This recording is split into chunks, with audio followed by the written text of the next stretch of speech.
The work of ISGAP is extremely important to combating online anti-Semitism because ISGAP actually promotes research. It has research fellows, centers and initiatives, and it gives the tools and funds and the general ability for researchers to focus on online anti-Semitism and try to combat it, as opposed to other organizations that deal with different aspects of racism and anti-Semitism and hatred and social injustice in general.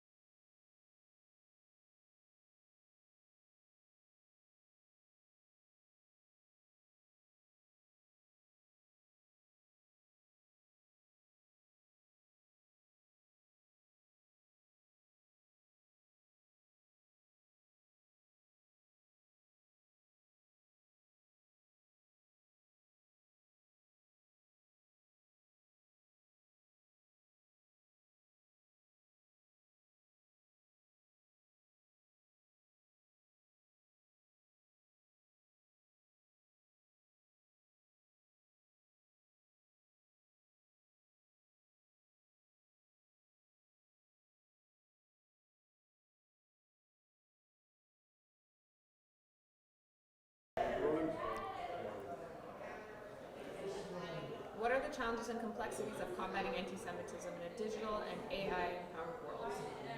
So when we think about anti-Semitism in the contemporary context, we have to remember that we are all connected via cyberspace right now.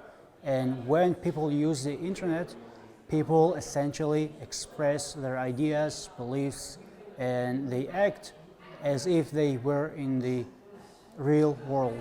Now, this is all shifting, uploading towards the cloud nowadays, more so after COVID, obviously. We're all using the online domain. So social things, political things are also present on the online domain, like, for instance, anti-Semitism.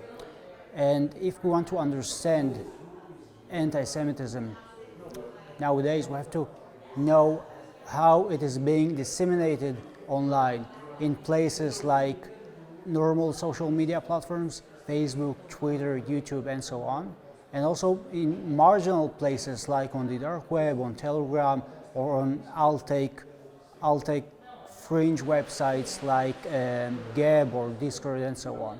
And anti-Semitism is different in each platform. So in mainstream platforms, the anti-Semitism we see is less radical because people know, anti-Semites know, that they will be censored, banned, hopefully, by the media companies.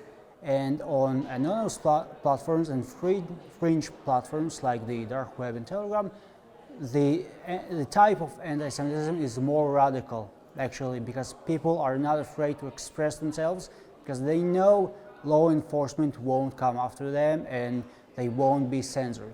So if we mix these two together we essentially get something very dangerous, because on the one side we get the normalization of anti-Semitism because we are all hooked to our phones and iPads and computers and so on, and then we just see a rise in anti-Semitic discourse. And on the other hand, we also see more radical anti-Semitism in places where people can hide. And this is happening globally. This is happening globally because we have no borders, no limits to social media, to new media, to the internet, essentially. So what is there to be done to stop online anti-Semitism? We have a few measures. We have counter speech. Each and every one of us who uses the internet should flag these posts and tweets and so on, and speak against it. And we should also initiate research into more radical spaces like the dark web and Telegram to try, and because there's no counter speech in these places, so we need to counter it as well. And we have to put some pressure on media companies and on social media companies, because we want them to actually help us and not think just about profit, but think about social profit, which is to battle anti-Semitism, racism, and hatred in general. How is the work of ISGAP important? So the work of ISGAP is